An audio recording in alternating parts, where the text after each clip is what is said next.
Hello student. Sunrise education academy Samdari में आपका स्वागत है। आज हम पढ़ने जा रहे हैं क्लास एंड ऑब्जेक्ट के बारे में। यानी हमारा 8th चैप्टर ख़त्म हो गया था। आज एक नया चैप्टर है, अध्याय नंबर 9। 8th चैप्टर के मैंने आपको क्वेश्चन आंसर करने का कहा था बुक से, वो आप कर लेना। और मैंने कहा था कि मैं PDF भी आपको क्वेश्चन की भेज दूंगा, तो वो मैं भेज दूंगा आपको, ठीक है नहीं। अब अपन चैप्टर नंबर 9 स्टार्ट कर रहे हैं, क्लास और ऑब्जेक्ट। तो पहली बात होती है कि क्लास और ऑब्जेक्ट होता क्या है, तो उसके बारे में अपन डिस्कस कर लेते हैं कि क्लास और ऑब्जेक्ट क्या है। ठीक है, तो अपन बात करते हैं क्लास और ऑब्जेक्ट की। ये नहीं हमारे लिए कितना इम्पोर्टेंट है C++ में।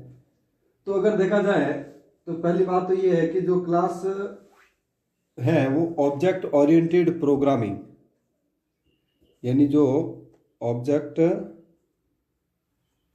ओरिएंटेड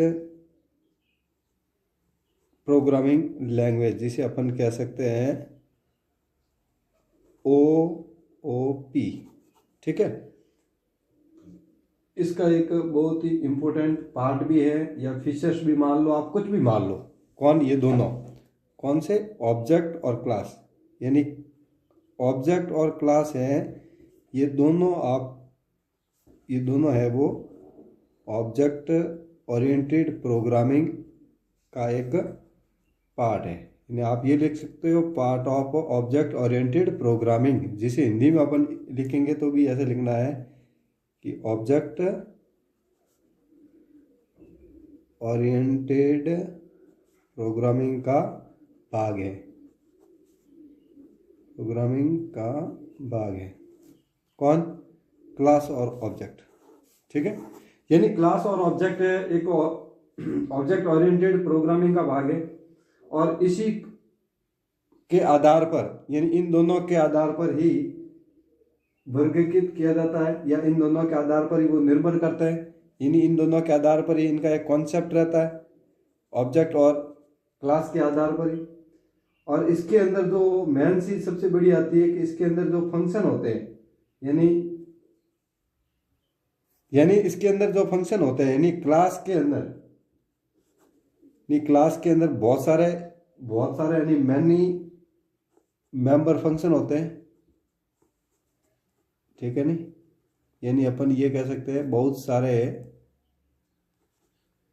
क्या होते हैं? मेंबर्स फंक्शन होते हैं, ठीक है नहीं। मेंबर फंक्शन होते हैं, और वो मेंबर फंक्शन जो एक ऑब्जेक्ट के जरिए, किसके जरिए? ऑब्जेक्ट के जरिए उनको एक्सेस कर सकते हैं। एक्सेस करना, यानी इसके अंदर जो मेंबर फंक्शन होते हैं क्लास के अंदर बहुत सारे, उन मेंबर फंक्शन को ऑब्जेक्ट के जरिए एक्सेस करना। तो दो चीज हो गई, 3 चीज सीख ली हमने। फर्स्ट तो हमने क्या सीखा कि क्लास और ऑब्जेक्ट दोनों important part of object oriented programming, ठीक है। सेकंड नंबर पे है जो कह सकते हैं कि क्लास और ऑब्जेक्ट है, इन दोनों का जो कॉन्सेप्ट है वो भी इसी पर निर्भर रहता है। थर्ड नंबर पे हमने देखा कि क्लास के अंदर बहुत सारे मेंबर फंक्शन होते हैं, और मेंबर फंक्शन के साथ साथ इनके अंदर एक डाटा मेंबर भी होते हैं, ठीक है। यानी मेंबर फंक्शन के साथ साथ डाटा मेंबर भी होते हैं, जिनको अपन ऑब्जेक्ट के जरिए एक्सेस कर सकते हैं। थर्ड नंबर पे हमने, फर्स्ट नंबर ये होगी, सेकंड नंबर कॉन्सेप्ट हो गया, थर्ड नंबर पे ये हो गया, और फोर्थ नंबर पे एक बात देखनी है कि क्लास के अंदर जो वेरिएबल होते हैं, यानी क्लास के अंदर जो, ये क्लास है और इसके अंदर जो वेरिएबल होते हैं, ठीक है नहीं। यानी क्लास है और क्लास के अंदर जो वेरिएबल होते हैं, उन वेरिएबल को अपन क्या कह सकते हैं? डाटा मेंबर, ठीक है नहीं। हमने अभी सीखा कि क्लास में क्या होता है? एक तो मेंबर फंक्शन होते हैं और डाटा मेंबर होते हैं। तो डाटा मेंबर किसे कहेंगे? कि क्लास के अंदर जो वेरिएबल डिक्लेयर करता है, और वेरिएबल आपको पता है कि हमने जैसे कि इंटीजर x और y, तो ये क्या? एक दोनों वेरिएबल है। तो इसके अंदर, यानी क्लास के अंदर जो वेरिएबल होते हैं, उन वेरिएबल को डाटा मेंबर कहते हैं। और जो फंक्शन होते हैं, यानी जो क्या होते हैं? फंक्शन, ठीक है। और उन फंक्शन को अपन मेंबर फंक्शन कहते हैं। अब चीज समझ आ गए कि क्लास के अंदर एक दो चीज होती है, डाटा मेंबर और मेंबर फंक्शन। और क्लास के अंदर जो वेरिएबल होते हैं वो तो हो जाएगा आपके मेंबर, डाटा मेंबर, और जो क्लास के अंदर फंक्शन होंगे उनको अपन कहेंगे मेंबर फंक्शन। ठीक है, तो ये अपन ने एक इनका परिचय ले लिया कि किस प्रकार से क्लास और ऑब्जेक्ट होते हैं और उनका उपयोग कहाँ पर किया जाता है। तो देखिए अपन इनको पढ़ लेते हैं विस्तार से।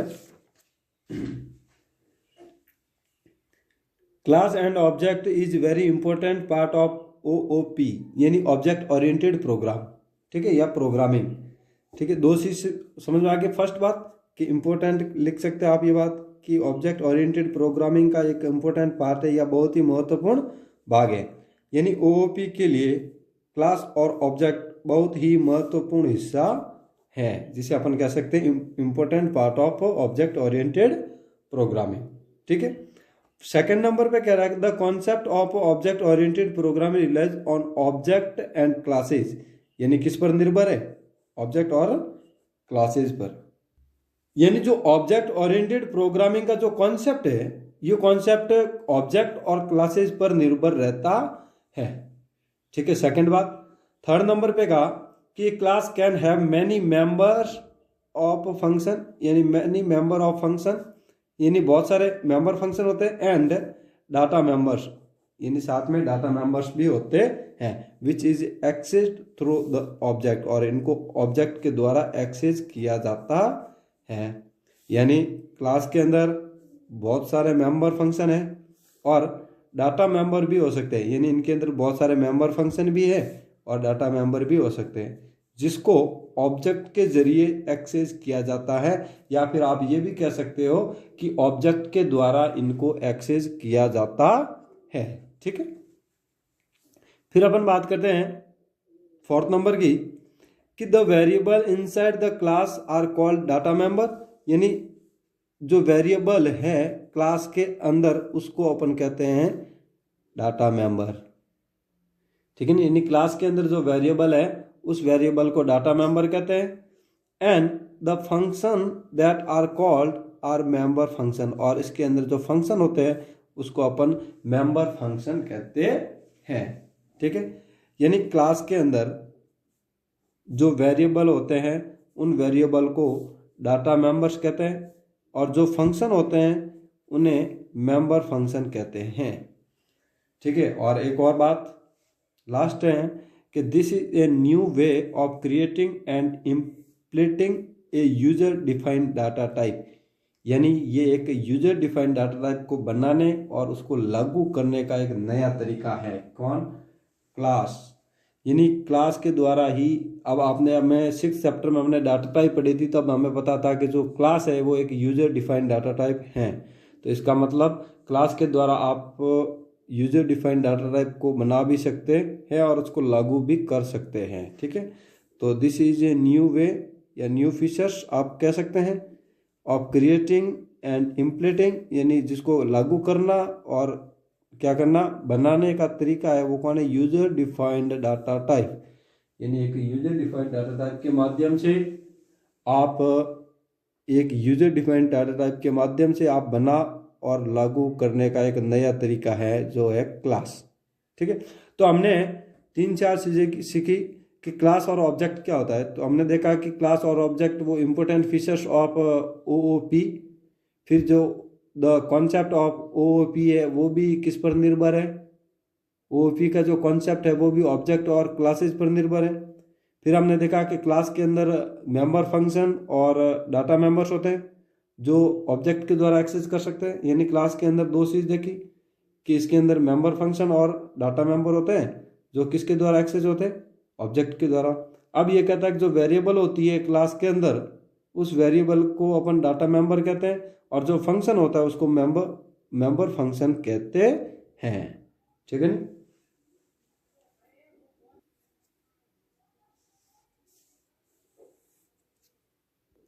अब अगला आता अपना डिफाइनिंग ए क्लास, यानी जिसको अपन कह सकते हैं कि क्लास को परिभाषित करना। डिफाइनिंग ए क्लास, डिफाइनिंग ए क्लास हो गई, जिसको अपन हिंदी में कह सकते हैं कि क्लास को परिभाषित करना। अब देखो जब क्लास को परिभाषित करते हैं तो इसमें बताया कि क्लास एक क्या है। सबसे पहली बात, ये जो क्लास है वो क्या है? यूजर डिफाइंड है, यूजर डिफाइंड टाइप है, क्योंकि हमने भी पढ़ा था 6 चैप्टर में कि जो क्लास है वो एक यूजर डिफाइंड डाटा टाइप होती है। यानी ये एक यूजर डिफाइंड टाइप है जो क्या करता है, जो डाटा और फंक्शन जो यानी इसके अंदर जो डाटा और जो फंक्शन है उन फंक्शन को बांधे रखता है एक साथ में, ठीक है। और बांधे रखने से क्लास की जो घोषणा होती है यानी जो डिक्लेरेशन ऑफ क्लास होती है उसमें डाटा और मेंबर फंक्शन की भी घोषणा होती है। यानी पहले तो क्या करता है कि जो क्लास है वो एक यूजर डिफाइंड टाइप है जो क्या करता है, डाटा और किसको, डाटा और फंक्शन को एक साथ बांधे रखती है।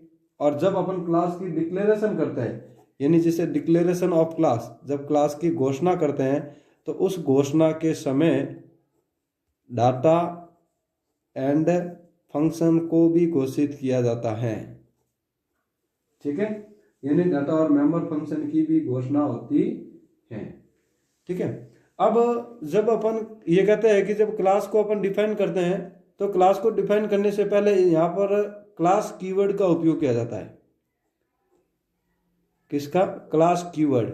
यानी क्लास कीवर्ड का उपयोग किस लिए करते हैं कि जब अपन क्लास की यानी क्लास को घोषित करेंगे तो घोषित करने से पहले क्लास नाम का एक कीवर्ड लगेगा और कीवर्ड लगने के साथ साथ इसके साथ क्लास का नाम भी एंटर होगा, ठीक है।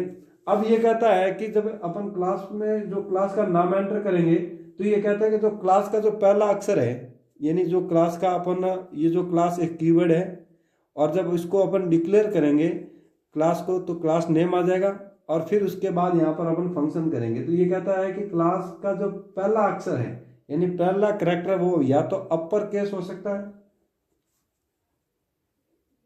या फिर आप उसको लोअर केस भी कह सकते हैं, यानी बड़ा या छोटा।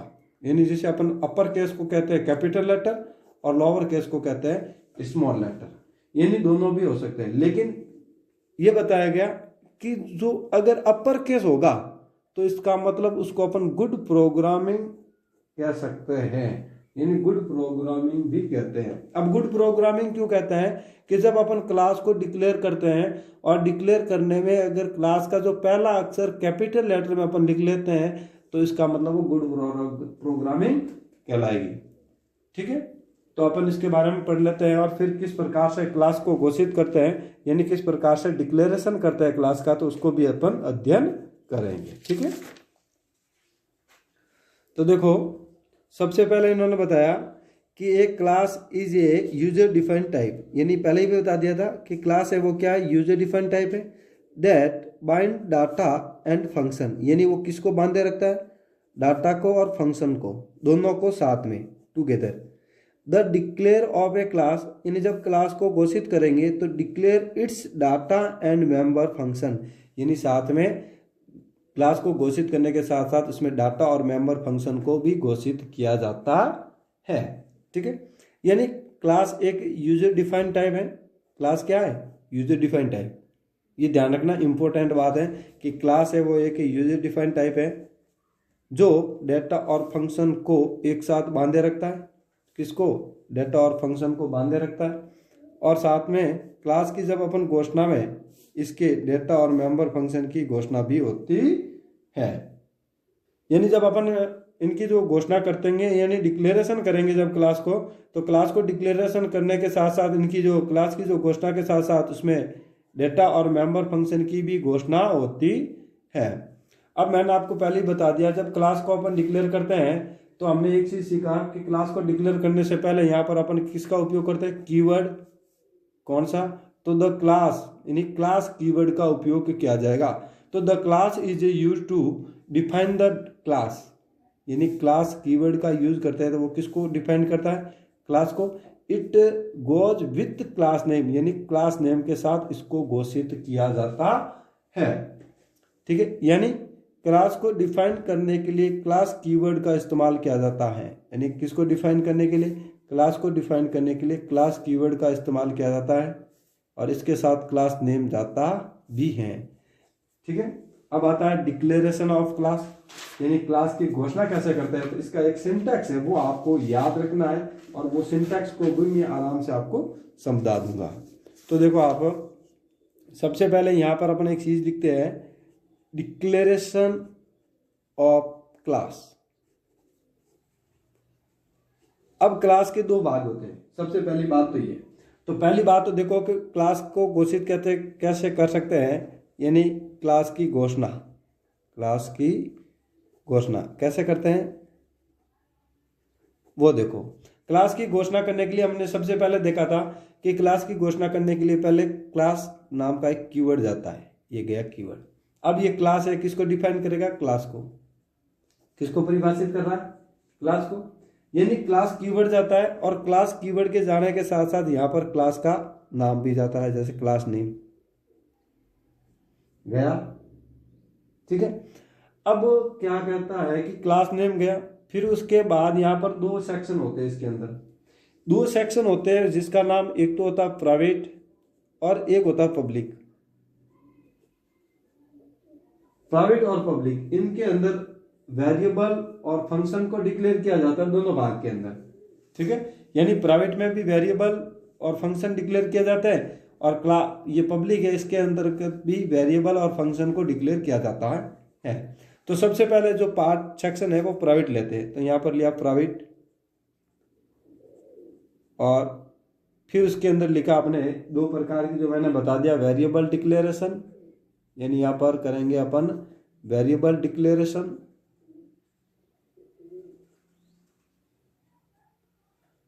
ठीक है। और फिर उसके बाद करेंगे यहां पर फंक्शन डिक्लेरेशन, ठीक है। फिर ये प्राइवेट भाग पूरा होने के बाद पब्लिक लेते हैं और पब्लिक में भी ये सेम चीज आ जाएगी, वेरिएबल को डिक्लेयर कर लो यहां पर पहले, वेरिएबल डिक्लेरेशन, और फिर अपन करते हैं फंक्शन डिक्लेरेशन। यानी वेरिएबल और फंक्शन को डिक्लेयर किया और फिर उसके बाद ये कोष्टक बना दिया और ये सेमीकोलन से इसको बंद कर दिया। तो ये तो हो गया पूरा एक सिंटैक्स, जो किसका अपन कह सकते हैं, क्लास को डिक्लेयर करने का सिंटैक्स कह सकते हैं। अब देखो इसके अंतर्गत मैंने आपको बता दिया कि इसके अंतर्गत दो पार्ट होते हैं, एक तो प्राइवेट और एक पब्लिक, ठीक है।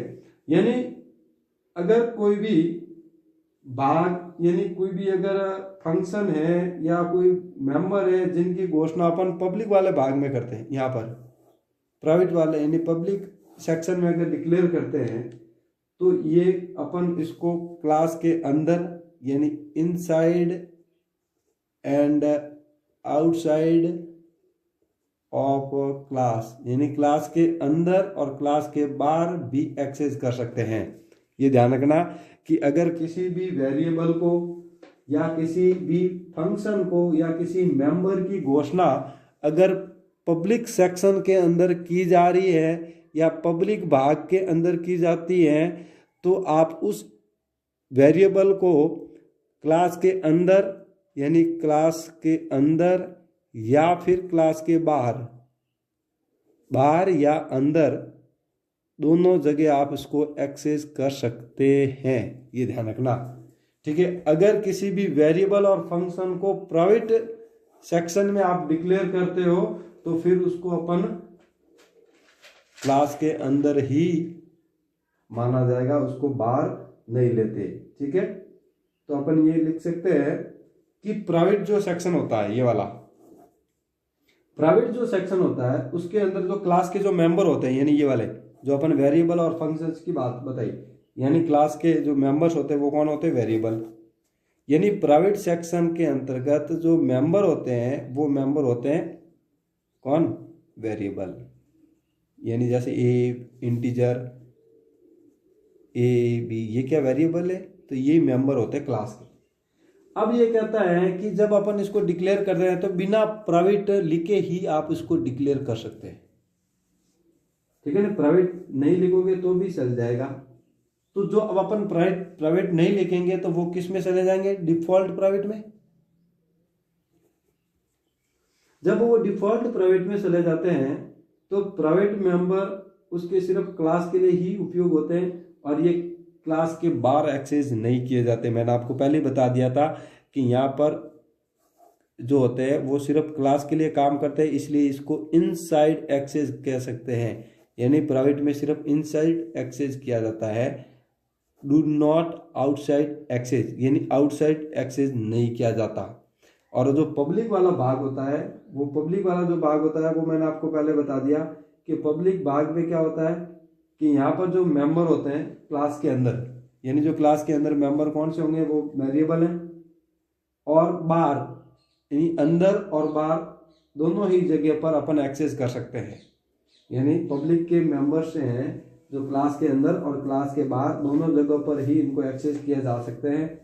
और इसके अंदर जो होते हैं, किसके अंदर, पब्लिक के अंदर, उस पे अपन डाटा मेंबर्स को भी लिख सकते हैं, डाटा मेंबर्स को भी लिख सकते हैं।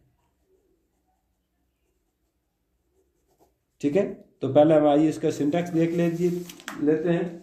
और सिंटैक्स देखने के बाद इसके जो ये दो पार्ट है, यानी जो ये प्राइवेट पार्ट और ये पब्लिक पार्ट है, इन दोनों के बारे में अपन डिस्कस कर लेते हैं कि प्राइवेट और पब्लिक सेक्शन क्या होते हैं और उसको किस प्रकार से यूज किया जाता है।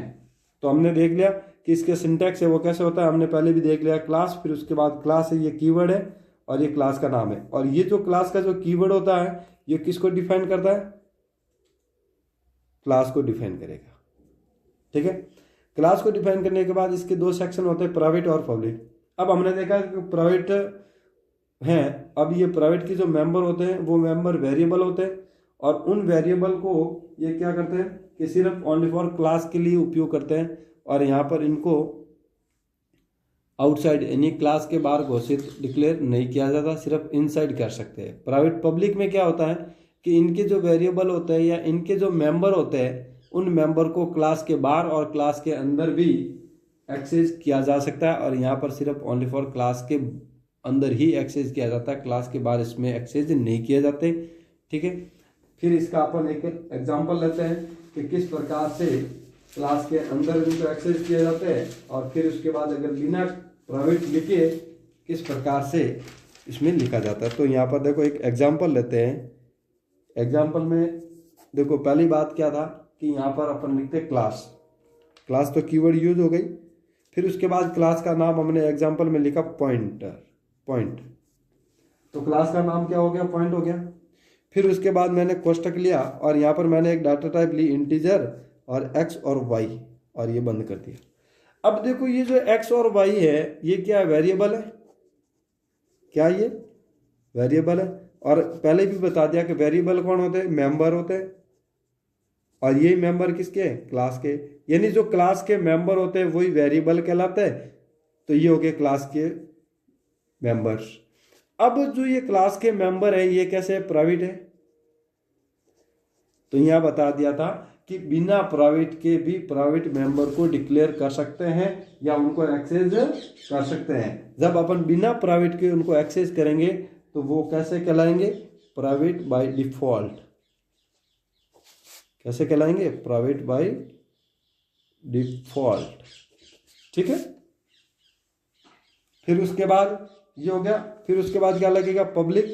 तो ये पब्लिक और पब्लिक लगने के बाद यहाँ पर आपको क्या करना है, void input integer a comma integer B. ठीक है, फिर कोष्टक बंद और फिर आपको क्या लेना है यहाँ पर उसका आउटपुट। तो वॉइड आउटपुट किसका लेना है, किसका लेना है कि वॉइड का, तो ये वाला वॉइड का आउटपुट और ये कोष्टक बंद और ये सेमीकोलन। ठीक है, तो ये इसका रहेगा एग्जाम्पल। तो प्राइवेट समझ गए कि in private members of class means variables are written without private member of private are written as default private members. यानी जिसको अपन ये कह सकते हैं कि प्राइवेट में जो क्लास के मेंबर होते हैं मतलब वेरिएबल लिखे जाते हैं, यानी मेंबर ऑफ क्लास होते हैं मीन्स वेरिएबल आर रिटर्न, यानी क्या लिखे जाते हैं, वेरिएबल लिखे जाते हैं। और जो प्राइवेट के बिना यानी without private members of private are written as a default private, यानी जो प्राइवेट के बिना लिखे जाते हैं उसको अपन क्या कह सकते हैं, डिफॉल्ट प्राइवेट मेंबर्स। फिर कहते हैं कि private members only work for this class, यानी प्राइवेट मेंबर होते हैं वो किसके लिए काम करते हैं, ओनली फॉर क्लास के लिए, तो they are not accessible outside the class, यानी उनको क्लास के बाहर ही, क्लास के बाहर इनको एक्सेस नहीं किया जाता।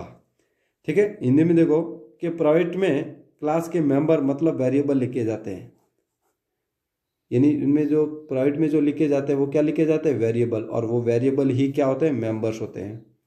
अब प्राइवेट के बिना प्राइवेट के मेंबर्स लिखे जाते हैं और वो डिफ़ॉल्ट प्राइवेट मेंबर होते हैं, यानी प्राइवेट के बिना जो भी मेंबर लिखे जाते हैं वो कैसे होते हैं, डिफ़ॉल्ट प्राइवेट मेंबर होते हैं। अब ये कहता है कि प्राइवेट मेंबर सिर्फ उसके क्लास के लिए ही काम करते हैं और ये क्लास के बाहर एक्सेस नहीं होते, ये इंपॉर्टेंट बात है, यानी ये क्लास के बाहर इनको अपन एक्सेस नहीं कर सकते।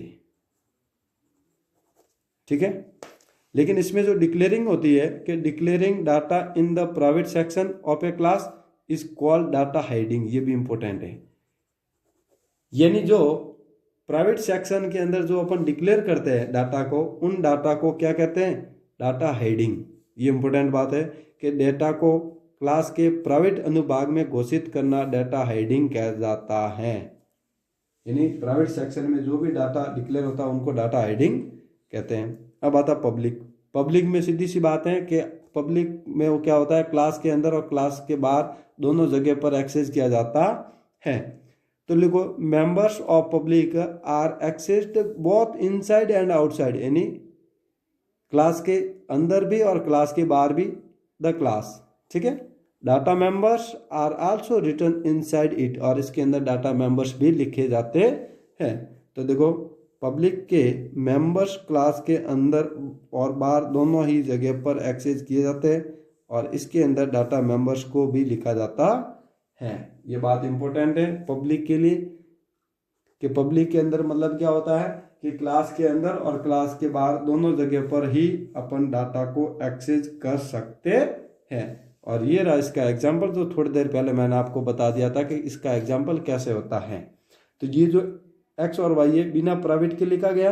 अब जब बिना प्राइवेट के लिखे जाते हैं तो यहाँ पर लिखा गया है कि बिना प्राइवेट लिखने पर क्या होता है, डिफॉल्ट प्राइवेट मेंबर। ठीक है, ठीक है, ये डिफॉल्ट प्राइवेट मेंबर, फिर यहाँ पर पब्लिक हो गए और पब्लिक में बता रहा है कि इनसाइड और आउटसाइड, यानी दोनों तरफ से इनको एक्सेस कर सकते हैं। अब आता है डिक्लेरेशन ऑफ ऑब्जेक्ट, यानी ऑब्जेक्ट की घोषणा कैसे करते हैं।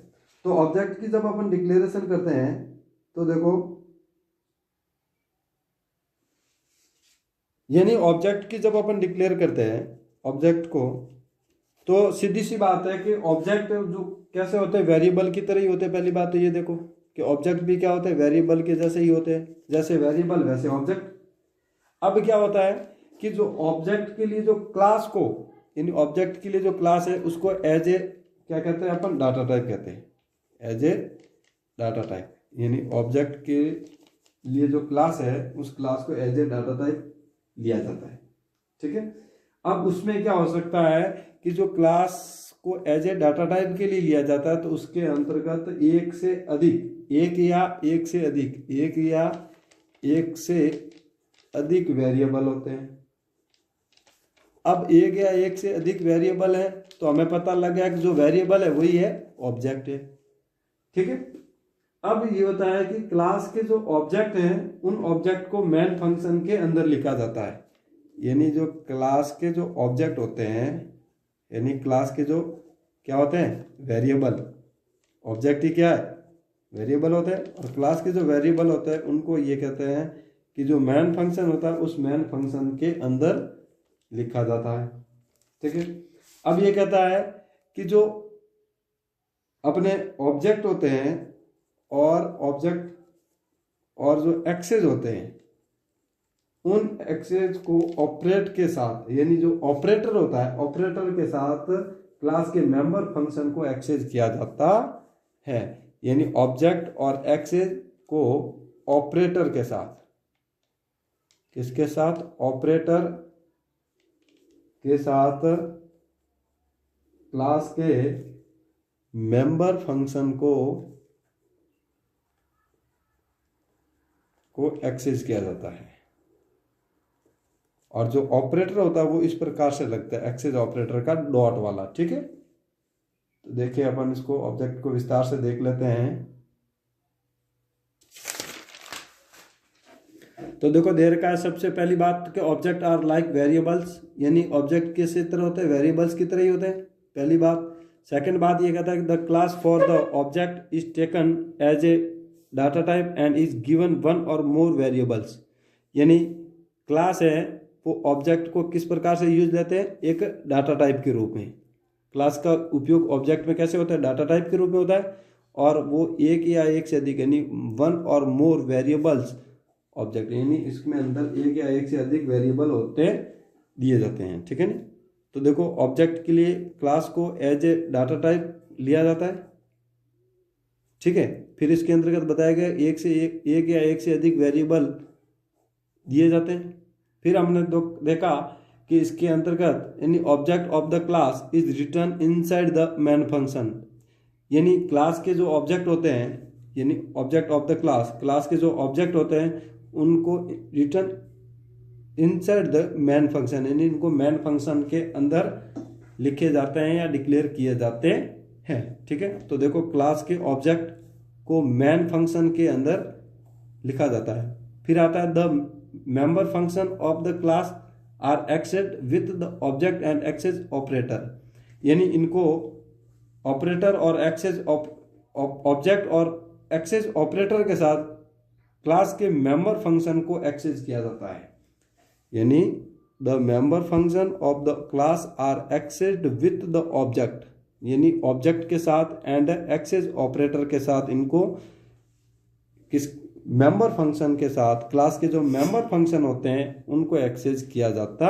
है। तो देखो ऑब्जेक्ट और एक्सेस ऑपरेटर के साथ, किसके साथ, ऑब्जेक्ट यानी ऑब्जेक्ट और एक्सेस ऑपरेटर के साथ क्लास के मेंबर फंक्शन को एक्सेस किया जाता है। और एक्सेस ऑपरेटर जो होते हैं वो मैंने आपको बता दिया, ये डॉट वाला जो होता है उसको अपन एक्सेस ऑपरेटर कहते हैं। अब इसको किस प्रकार से डिक्लेयर किया जाता है, तो डिक्लेयर करने का सिंपल से है कि यहाँ पर लिखा जाता है क्लास नेम, क्या लिखा जाएगा, क्लास नेम, और क्लास नेम लिखने के बाद यहाँ लिखे जाते हैं ऑब्जेक्ट। अब एग्जाम्पल में जैसे क्लास नेम हमने क्या लिया था, पॉइंट लिया थे, तो ये पॉइंट, और ऑब्जेक्ट में लिखा एक्स और वाई, तो एक्स और वाई क्या वेरिएबल है, और जो वेरिएबल होते हैं वही ऑब्जेक्ट कहलाते हैं, ठीक है। तो ये देख लीजिए इसका एक एग्जाम्पल, बहुत ही बढ़िया सा, ये होगा इसका सिंटैक्स और ये होगा इसका एग्जाम्पल, ठीक है। अब इसके अंतर्गत क्या होता है कि क्लास के जो मेंबर होता है उन मेंबर को एक्सेस करना, तो एक्सेस करने के लिए इसने बताया कि we can only access public members of a class through the object of that class, यानी मेंबर को एक्सेस करना। तो ये कहता है कि जो पब्लिक मेंबर्स होते हैं, यानी जो पब्लिक सेक्शन में जो डिक्लेयर किए होते हैं उन्हीं को अपन क्या कर सकते हैं, एक्सेस कर सकते हैं, किसके द्वारा, ऑब्जेक्ट के द्वारा उनको अपन एक्सेस कर सकते हैं। तो हम केवल क्लास के पब्लिक मेंबर को उस ऑब्जेक्ट के द्वारा एक्सेस कर सकते हैं जो ऑब्जेक्ट यहाँ पर उपयोग किया जाता है। अब इसका जो सिंटैक्स कह सकते हैं या फॉर्मेटिंग कह सकते हैं इसका, कि किस प्रकार से इनको एक्सेस किया जाता है, तो यहाँ पर तो लिखा जाता है पहले तो ऑब्जेक्ट नेम, क्या लिखा जाएगा, ऑब्जेक्ट नेम, फिर ये डॉट जिसको अपन कह सकते हैं एक्सेस ऑपरेटर, और फिर उसके बाद लिखा जाएगा फंक्शन नेम, और फंक्शन नेम लिखने के बाद पीछे लिखे जाते आर्ग्यूमेंट्स, यानी किन को एक्सेस करना है, यानी आर्ग्यूमेंट्स लिस्ट, जिस को एक्सेस करना है वो यहाँ पर लिखे जाते हैं, ठीक है। तो इसी के साथ ये अपना सिंटैक्स है वो भी अपन इम्पोर्टेंट है, एक बार देख लेना कि किस प्रकार से इनको एक्सेसिंग किया जाता है। तो आज जो हमने पढ़ा वो इंट्रोडक्शन, फिर क्लास की घोषणा, फिर उसके बाद ऑब्जेक्ट की घोषणा, और फिर उसके बाद किस प्रकार से इसको एक्सेस किया जाता है, ठीक है। तो आराम से देख लेना, अगर कोई समझ में नहीं आया तो फिर आप नोट डाउन कर लेना कि कौन सा टॉपिक आपको नहीं समझ में आया, और जिस टाइम अपन क्लास में होंगे उस टाइम इसको अपन विस्तार से डिस्कस कर लेंगे। तो आज मैं आपको 2 क्वेश्चन दे रहा हूँ कि पहला क्वेश्चन है what do you mean by class, यानी जिसे अपन ये कह सकते हैं कि क्लास से आप क्या समझते हो, क्लास से आप क्या समझते हो। ठीक है, क्वेश्चन नंबर 1। क्वेश्चन नंबर 2 है कि डिफाइन द ऑब्जेक्ट।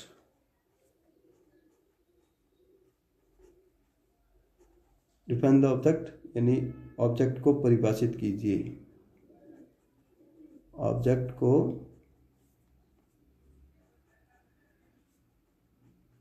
परिभाषित कीजिए। ठीक है, ये 2 क्वेश्चन आपको वैसे करके लाना है। ठीक है, अब जो भी प्रॉब्लम होगी वो अपन क्लास के अंदर इसको सॉल्व कर देंगे।